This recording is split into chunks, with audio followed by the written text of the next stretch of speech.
नमस्कार साथियों, स्वागत है आपका हमारे यूट्यूब चैनल पर। मार्केट अपडेट के साथ शुरुआत करेंगे क्योंकि मार्केट ने आज आउटस्टैंडिंग परफॉर्मेंस दी है। लगभग बीते आज 22 तारीख है, 2 हफ्ते से ज़्यादा हो गया मार्केट को और लगातार मार्केट गिर रहा था। ऐसा कोई दिन जा नहीं रहा था जिसमें मार्केट रेड कैंडल के साथ बंद ना हो रहा हो।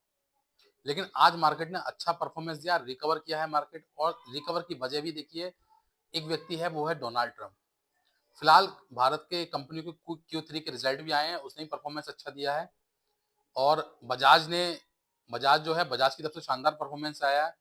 उसकी वजह से भी जो मार्केट है वो बहुत तेजी के साथ वॉलेटाइल हुआ और बहुत तेजी के साथ बढ़ा है।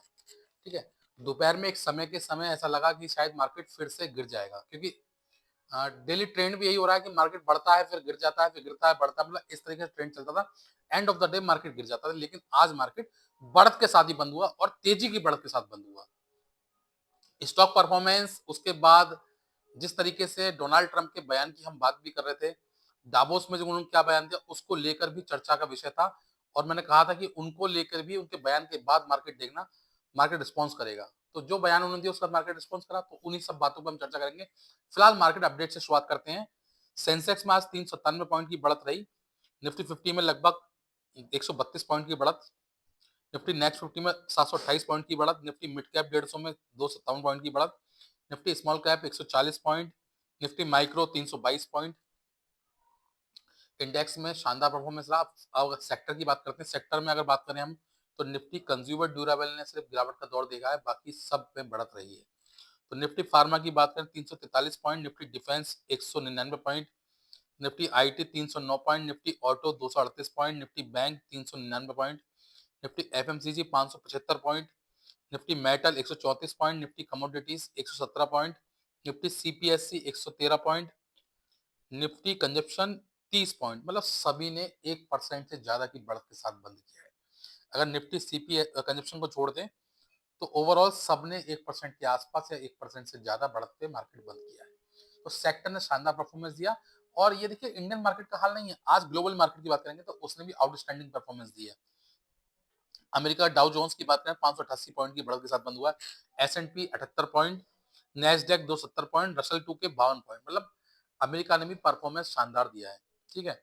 उसके बाद एशियन मार्केट की बात करें, उसने भी अच्छा परफॉर्मेंस दिया। Japanese market, Hong Kong, Shanghai, France, European, मतलब जिधर देखो उधर मार्केट, जर्मनी का मार्केट शानदार, मतलब हर तरफ मार्केट ने शानदार परफॉर्मेंस दिया। और उसकी वजह क्या है? डोनाल्ड ट्रंप के उल जलूल बयान। मैंने कल आपको बताया था कि डवास में जो उनका भाषण है उस पर बहुत ज्यादा मार्केट डिपेंड करेगा। और देखिए, उनकी स्ट्रेटेजी रहती है ना, वो, एक हमारे यहाँ शब्द है भक्ति में लेना। वो सब देशों को अपनी भक्ति में लेना चाहते हैं। और जो देश उसकी भक्ति में आ जाता है, उसको वो दबा लेते हैं, गिरा लेते हैं। और जो देश उसके अगेंस्ट रिटेलिएट कर देता है, उससे वो एक कदम पीछे हट लेते हैं। अब ये कैसे कह रहा हूं मैं, ठीक है, क्योंकि डोनाल्ड ट्रंप के जिस तरीके के बयान आते हैं मार्केट को लेकर, पहले चाइना को लेके आए, आपको ध्यान होगा तो, चाइना के साथ में ये कर दूंगा, वो कर दूंगा, 200%, 100%, मतलब पता नहीं क्या क्या कहा उन्होंने। End of the day China के साथ फर्टाइलमेंट हो गया सब। और कल जो बयान आता है उनका, चाइना के साथ क्या बयान आता है कि चाइना हमारा मित्र देश है, चाइना, शी जिनपिंग मेरे अच्छे मित्र हैं।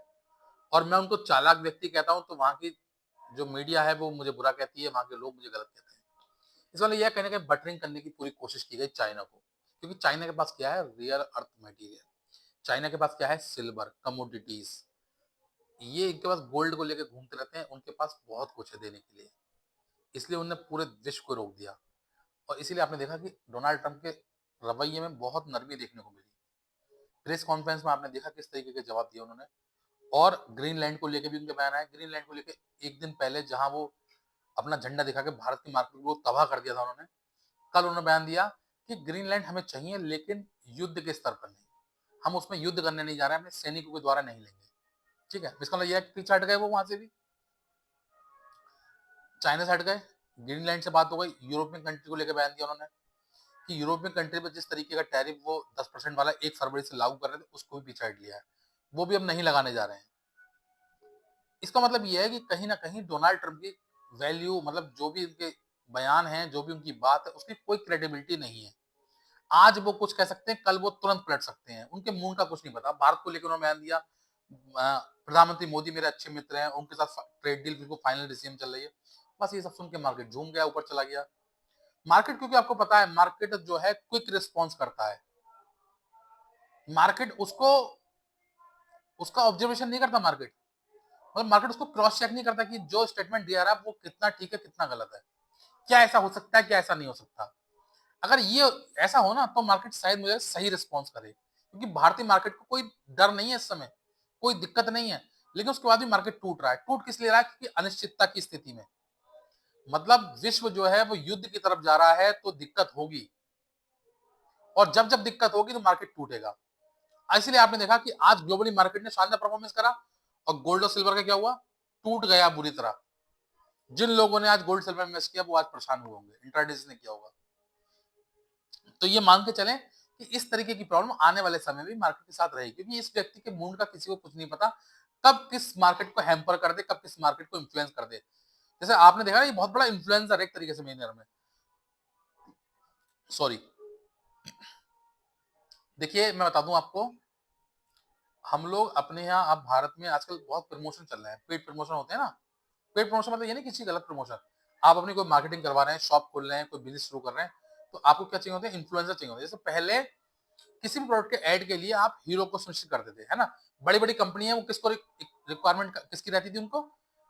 स्टार, मेगा स्टार, स्पोर्ट्समैन, इस टाइप के जो बड़े बड़े नाम होते हैं जिनको चेहरे को लोग जानते थे, उनको लोग हायर करते थे अपने प्रोडक्ट के प्रमोशन के लिए। लेकिन अब क्या हो रहा है? अब इन्फ्लुएंसर आ गए हैं। अब शब्द नया है, इन्फ्लुएंसर, जो आपके व्यापार को इन्फ्लुएंस करे। और ये कौन लोग होते हैं? ये वो लोग होते हैं जो अपनी मार्केट में अलग पहचान रखते हैं। वो स्टार नहीं होते, पहचान रखते हैं। उसी से ही एक बड़ा इन्फ्लुएंसर है डोनाल्ड ट्रंप। ये पूरे विश्व का इन्फ्लुएंसर है इस समय। पूरे विश्व में किसी भी मार्केट को अपने इन्फ्लुएंस कर सकता है, अपने इन्फ्लुएंस से। क्यों? क्योंकि इत्तेफाक से वो उस देश का प्रेसिडेंट बन गया है जिससे पूरे विश्व की इकोनॉमी हिलती है, अमेरिका। तो यही दिक्कत है कि उनके हाथ में ऐसा चाबू आ गया है, वो किसी को भी हिला सकते हैं फिलहाल। लेकिन अमेरिका कुछ करने वाला नहीं है, वो हबकी में लेता है, सबको परेशान करता है, लेकिन शॉर्ट टर्म में। लेकिन देखिए क्या है ना, उसकी अर्थव्यवस्था इतनी बड़ी है कि बाकी की एक झटके मिल जाती है। अब आपने देखा परसों 9,86,000 करोड़ एक दिन में डूब गए भारत के इन्वेस्टरों के। तो ये बहुत बड़ी रकम है। कल भी मार्केट टूटा है, आज रिकवर हुआ है, इसका डाटा शाम तक आएगा, तब देखते हैं कितना हुआ है। लेकिन क्योंकि एफआई भी लगातार सेलिंग कर रहा है, आप देख रहे हैं, ये भी एक बहुत बड़ी रीजन है। अब एफआई सेलिंग क्यों कर रहा है, देखिए उसको बात करूंगा, बताऊंगा उसके बारे में भी आपको। लगभग 29,132 करोड़ की एफआई अभी तक सेलिंग कर चुका है मात्र 21 दिनों में। 21 दिन की जो ट्रेडिंग का जो कार्यकाल है, इसमें चाहे 14 दिन ट्रेडिंग, 15 दिन ट्रेडिंग हो, इसमें वो 29,000 ज्यादा सेलिंग कर चुका है। एफआई क्यों सेलिंग कर रहा है? देखिए एफआई को ना, एक तो भारत में कोई रिटर्न दिख नहीं रहा है उसको, ठीक है। हालांकि लॉन्ग टर्म में भारत में अपॉर्चुनिटी बहुत ज्यादा है, लेकिन एफआई को फिलहाल शॉर्ट टर्म में कोई भी रिटर्न भारत में नहीं दिख रहा है। दूसरी चीज क्या है, भारत में एआई को लेके बहुत बड़ी कंपनियां इस टाइप की नहीं है जो उनको रिटर्न दे सके। दूसरी चीज, भारत का जो रुपया है वो लगातार डेफिसिट कर रहा है। तो कहीं ना कहीं ये प्रॉब्लम होती है, क्योंकि जो बड़ी बड़ी कंपनियां हैं जो बाहर से पैसा लाके लगाती हैं, वो डॉलर के कंपैरिजन में जब यहाँ से पैसा लेके जाती है तो उनको 5% 6% डेफिसिट वैसे देखना पड़ता है, क्योंकि डॉलर के मुकाबले रुपया वैसे लगातार टूट रहा है। तो इसकी वजह से भी जो एफआई है वो अपना भरोसा इंडियन मार्केट पर कायम नहीं रख पा रहे, इसलिए वो सेलिंग लगातार कर रहे हैं। और जब बड़े बड़े इंस्टीट्यूशन एफआई जैसे इंस्टीट्यूशन सेलिंग करते हैं ना, तो पहले तो मार्केट तबाह हो जाता था इतना, वो तो अब जो है रिटेल इन्वेस्टर इन मार्केट को थामे बैठे रहते हैं। हम जैसे, आप जैसे लोग जो इस रिटेल इन्वेस्ट के द्वारा मार्केट को संभाले बैठे हैं, अगर हम लोग नहीं होते, आप लोग नहीं होते, जो छोटे छोटे इन्वेस्टर हैं, तो मिलता मार्केट बहुत तेजी से टूट गया होता, और ये क्राइसिस होता बहुत बड़ा, जो डोनाल्ड ट्रंप के आने के बाद हमें देखने मिलता। लेकिन रिटेल इन्वेस्टर की वजह से मार्केट बिल्कुल सपोर्ट, रेजिस्टेंस हो गया है मार्केट। आप अगर डाटा देखेंगे ना, एनएससी की वेबसाइट सारा डाटा है कि एफआई ने कितनी सेलिंग करी, रिटेल इन्वेस्टरों कितना पैसा लगाया। अगर एफआई ने किसी महीने 20,000 करोड़ की सेलिंग करी है ना, तो रिटेल इन्वेस्टरों ने 21,000 करोड़ डाले होंगे मार्केट में, तब मार्केट बचा होगा। अगर ये 29,000 करोड़ की सेलिंग हुई है ना, तो इस तरह की इन्वेस्टिंग हुई होगी। इसीलिए हम लोग बहुत ज्यादा डूबे नहीं, क्योंकि अगर इतनी सेलिंग हो जाती है ना तो मार्केट बिल्कुल खत्म सा हो जाता है। तो आप समझिए इसीलिए कि आने वाला समय मार्केट के लिए थोड़ा सा क्रूशल रहेगा, क्योंकि जब तक 3 साल तक ये व्यक्ति है, मार्केट को इन्फ्लुएंस करता रहेगा। पता नहीं कौन इसको इन्फ्लुएंस करने के लिए पैसे दे रहा है, क्योंकि हमारे यहाँ तो इन्फ्लुएंसर को बुलाने के लिए पैसे दिए जाते हैं ना। जब आप किसी का प्रमोशन कराएंगे तो उसका पैसे देंगे उसको, उससे। तो ऐसे ही इसको पता नहीं कौन दे रहा है, क्योंकि ये भी बिजनेसमैन है, किसी ने किसी के कहने में आकर इन्फ्लुएंस कर रहा है मार्केट को ये, और कब तक करेगा ये पता नहीं। तो तो इसीलिए हमें फिलहाल मैं कई बार बता चुका हूँ आप लोगों को कि जो भी शेयर मार्केट में इन्वेस्ट कर रहे हैं वो अपना कैश फ्लो बना के रखें। इन 3 साल आपको कैश की बहुत ज़्यादा ज़रूरत पड़ने वाली है। फिलहाल इस साल नवंबर में वहाँ हाउस ऑफ प्रेसिडेंट का चुनाव है, वो अगर ये हारते हैं क्योंकि इनकी अप्रूवल रेटिंग बहुत कम होती गई है। वो ये हारते हैं तो कहीं न कहीं इनके मतलब रुख में नरमी आएगी। कहीं न कहीं दबाव में रहेंगे, फिर इस तरीके के फैसले ये नहीं ले पाएँगे। लेकिन वो समय बताएगा कि कब तक ऐसा होता है। मुझे लगता है कि शायद इस समय आपको एक नए इन्वेस्टमेंट से बचना चाहिए, बड़े इन्वेस्टमेंट से। छोटे करें, शॉर्ट टर्म वालों के लिए फ़ायदा है। शॉर्ट टर्म वाले रोज़ उसका बयान देखते हैं और अगले दिन उसी प्रेडिक्शन के साथ उसमें इन्वेस्ट कर देते हैं और अच्छे प्रॉफिट से निकल रहे हैं लोग। कल देखिए, कल परसों 2 दिन लोगों ने जिन्होंने पुट ली उनकी बल्ले-बल्ले हो गई होगी और जिन्होंने कॉल ली होगी उनकी तो हवा खराब हो गई होगी। ऐसे ही आज अच्छे खासे लोगों ने पैसा कमाया है जो इंट्राडे कर रहे हैं, जिन्होंने क्योंकि मार्केट अच्छी तेज़ी के साथ बढ़ा है। तो ये समझने का दौर है, समझ का दौर है, जिसको नॉलेज है वो कमा रहा है हर दौर में। अगर आपको नहीं है, लॉन्ग टर्म में इन्वेस्ट करें, हर चीज़ से बचें, इन टेंशनों से बचें, 3 साल की, 5 साल, 10 साल के लिए इन्वेस्ट करें और डोनाल्ड ट्रम्प कितने आएँगे ऐसे, कितने जाएँगे, ये तो समय है। देखिए, अमेरिका की स्थिति पहले से रही है कि वो सिर्फ़ अपने देश के लिए काम करते हैं, उनका किसी के हित से कोई लेना-देना नहीं है। तो ये समझना होगा, इसी समझ के साथ आप इन्वेस्ट करें। फिलहाल के लिए इतना ही। अगर वीडियो पसंद आई हो, दी हुई जानकारी अच्छी लग रही हो मेरी, तो वीडियो को लाइक करना, शेयर करना और चैनल को सब्सक्राइब करना ना भूलना। Thank you.